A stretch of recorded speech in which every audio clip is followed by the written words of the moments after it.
The Pentagram. Hereunto we have exposed the magical dogma in its more arid and abstruse phases. Now the enchantments begin, now we can proclaim wonders and reveal most secret things.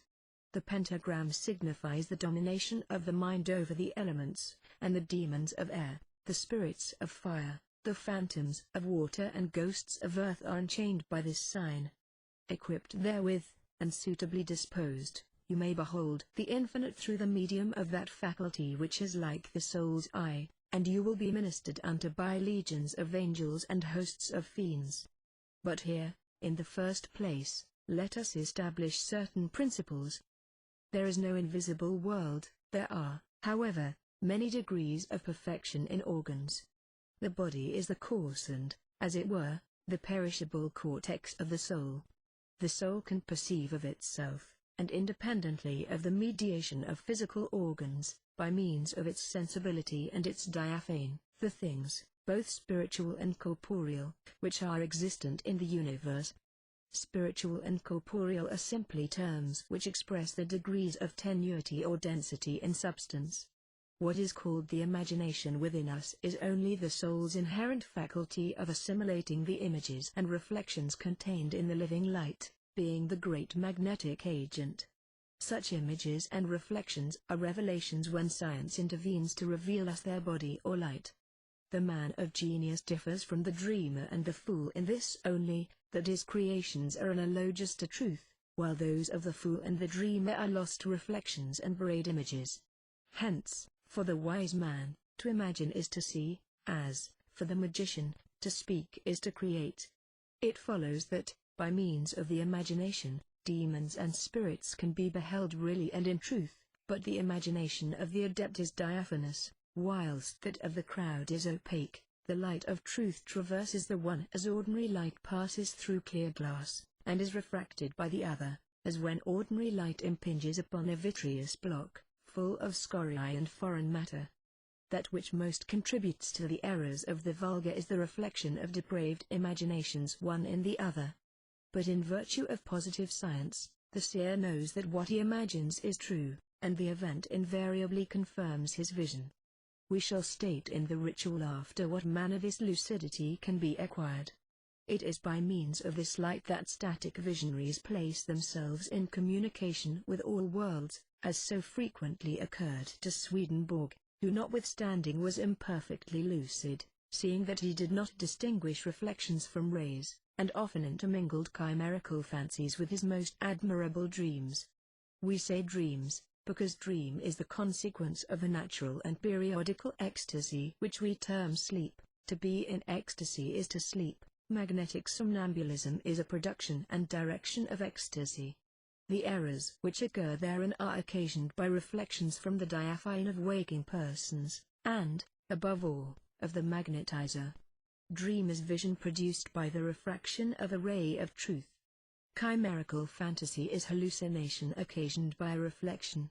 The temptation of Street Antony, with its nightmares and its monsters, represents the confusion of reflections with direct rays. So long as the soul struggles it is reasonable. When it yields to this species of invading intoxication it becomes mad. To disentangle the direct ray, and separate it from the reflection, such is the work of the initiate.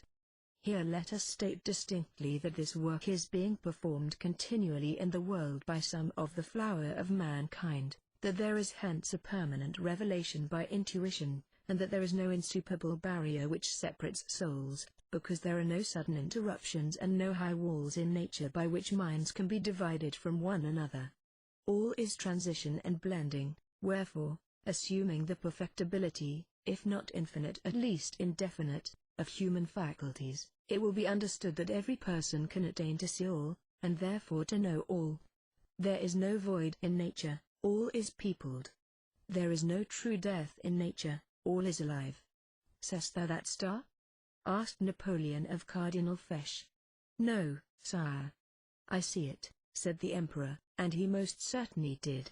When great men are accused of superstition, it is because they behold what remains unseen by the crowd. Men of genius differ from simple seers by their faculty of communicating sensibly to others that which they themselves perceive, and of making themselves believed by the force of enthusiasm and sympathy. Such persons are the media of the divine word. Let us now specify the manner in which visions operate. All forms correspond to ideas, and there is no idea which has not its proper and peculiar form. The primordial light, which is the vehicle of all ideas, is the mother of all forms, and transmits them from emanation to emanation, merely diminished or modified according to the density of the media. Secondary forms are reflections which return to the font of the emanated light. The forms of objects, being a modification of light, remain in the light where the reflection consigns them. Hence the astral light, or terrestrial fluid, which we call the great magnetic agent, is saturated with all kinds of images or reflections. Now, our soul can evoke these, and subject them to its diaphane, as the Kabbalists term it. Such images are always present before us, and are effaced only by the more powerful impressions of reality during waking hours, or by preoccupation of the mind, which makes our imagination inattentive to the fluidic panorama of the astral light. When we sleep, this spectacle presents itself spontaneously before us, and in this way dreams are produced, dreams vague and incoherent if some governing will do not remain active during the sleep, giving, even unconsciously to our intelligence, a direction to the dream, which then transforms into vision. Animal magnetism is nothing but an artificial sleep produced by the voluntary or enforced union of two wills, one of which is awake while the other slumbers, that is, one of which directs the other in the choice of reflections for the transformation of dreams into visions and the attainment of truth by means of images. Thus, somnambulists do not actually travel to the place where they are sent by the magnetizer. They evoke its images in the astral light and can behold nothing which does not exist in that light. The astral light has a direct action on the nerves, which are its conductors in the animal economy, transmitting it to the brain. It follows that, in a state of somnambulism, it is possible to see by means of the nerves, without being dependent on radiant light, the astral fluid being a latent light, in the same way that physics recognize the existence of a latent caloric. Magnetism between two persons is certainly a wonderful discovery, but the magnetizing of a person by himself, awakening his own lucidity and directing it himself at will, is the perfection of magical art. The secret of this great work does not remain for discovery. It has been known and practiced by a great number of initiates, above all by the celebrated Apollonius of Tyana, who has left a theory concerning it, as we shall see in the ritual. The secret of magnetic lucidity and the direction of the phenomena of magnetism depend on two things: agreement of minds and complete union of wills, in a direction which is possible and determined by science. This is for the operation of magnetism between two or more persons. Solitary magnetism requires preparations of which we have spoken in our initial chapter, when enumerating and establishing in all their difficulty the essential qualities of a veritable adept. In the following chapters we shall elucidate further this important and fundamental point. The empire of will over the astral light, which is the physical soul of the four elements, is represented in magic by the pentagram, placed at the head of this chapter. The elementary spirits are subservient to this sign when employed with understanding, and by placing it in the circle or on the table of evocations, they can be rendered tractable, which is magically called their imprisonment. Let us explain this marvel briefly. All created beings communicate with one another by signs, and all adhere to a certain number of truths expressed by determinate forms. The perfection of forms increases in proportion to the emancipation of spirits, and those that are not overweighted by the chains of matter, recognize by intuition out of hand whether a sign is the expression of a real power or of a precipitate will. The intelligence of the wise man therefore gives value to his particle, as science gives weight to his will, and spirits comprehend this power immediately. Thus, by means of the pentagram, spirits can be forced to appear in vision, whether in the waking or sleeping state, by themselves leading before our diaphane their reflection, which exists in the astral light, if they have lived, or a reflection analogous to their spiritual logos if they have not lived on earth. This explains all visions, and accounts for the dead invariably appearing to seers, either such as they were upon earth, or such as they are in the grave, never as they subsist in a condition which escapes the perceptions of our actual organism. Pregnant women are influenced more than others by the astral light, which concurs in the formation of the child, and offers them incessant reminiscences of the forms that abound therein. This explains how it is that women of the highest virtue deceive the malignity of observers by equivocal resemblances. On the fruit of their marriage they impress frequently an image which had struck them in dream, and it is thus that the same physiognomies are perpetuated from generation to generation. The Kabbalistic usage of the pentagram can determine therefore the appearance of unborn children, and an initiated woman might endow her son with the characteristics of Nero or Achilles, with those of Louis or Napoleon. We shall indicate the method in our ritual. The pentagram is called in Kabbalah the sign of the microcosm, that sign so exalted by Goethe in the beautiful monologue of Faust. Ah, how do all my senses leap at this sight! I feel the young and sacred pleasure of life quivering in my nerves and veins. Was it a god who traced this sign which stills the vertigo of my soul, fills my poor heart with joy and, in a mysterious rapture, unveils the forces of nature around me? Am I myself a god?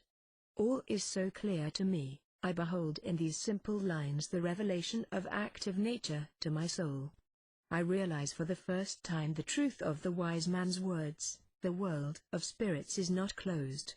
Thy sense is obtuse, thy heart is dead. Arise.